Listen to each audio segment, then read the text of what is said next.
Hi friends, நம்ம இன்றைக்கி cornflour வச்சு சிம்பிளாக சீக்கிரமாக சட்டுன்னு பண்ணக்கூடிய பாம்பே ஹல்வா பண்ண போகிறோம். அதுக்கு ஃபஸ்ட்டு ஒரு கப் எடுத்துக்கிட்டு அதில் ஒரு கப் கார்ன்ஃப்ளவர், அரை கப் தண்ணி சேர்த்து நல்லா லம்ஸ் இல்லாமல் கரைச்சி வச்சுக்கணும். ஸ்டவ் ஆன் பண்ணி பேன் வச்சு பேன் ஹீட் ஆனதும் நெய் 2 ஸ்பூன் ஆட் பண்ணிக்கலாம். நெய் நல்லா உருகினதும் அதில் முந்திரி பருப்பை 1-2 உடச்சி போட்டுக்கணும். முந்திரி பருப்புன்னு இல்லை, பாதாம், பிஸ்தா, ட்ரை கிரேப்ஸ் எது நம்மக்கிட்ட எந்த நட்ஸ் இருக்கோ அது போட்டுக்கலாம். முந்திரி பருப்பு நல்லா செவந்ததும் அதை எடுத்து தனியாக ஒரு பிளேட்டில் வச்சுக்கலாம்.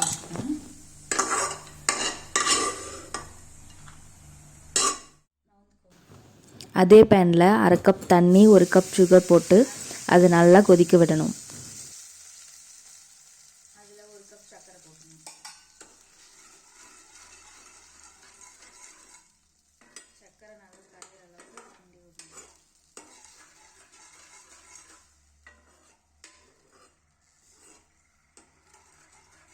சுகர் நல்லா கரைஞ்சதும் அதில் லெமன் ஜூஸ் போட்டுக்கலாம். லெமன் ஜூஸ் ஆப்ஷனல் தான். எதுக்கு போடுறோன்னா சுகர் கிறிஸ்டலைஸ் ஆகாமல் இருக்கிறதுக்காக தான் லெமன் ஜூஸ் ஆட் பண்ணிக்கிறோம். அது இல்லாமல் கூட பண்ணலாம்.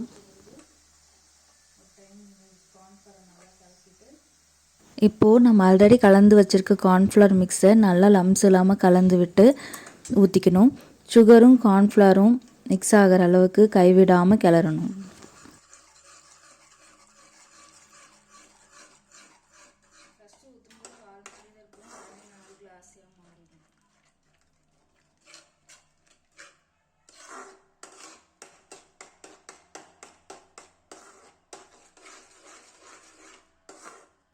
கார்ன்ஃப்ளவர் நல்லா கிளாஸ் மாதிரி ஆனதும் ஏலக்காய் பவுடரும் உப்பும் சேர்த்து நல்லா மிக்ஸ் பண்ணி விட்டுக்கலாம்.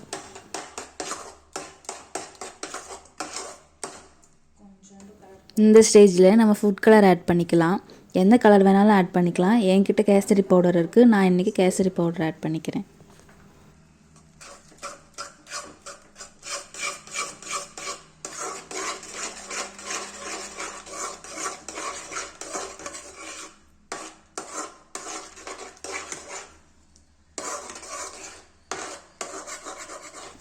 ஃபுட் கலர் நல்லா கலந்ததும் 2 ஸ்பூன் நெய் போட்டு பேனில் ஒட்டாமல் வர அளவுக்கு கிண்டி விட்டுக்கலாம்.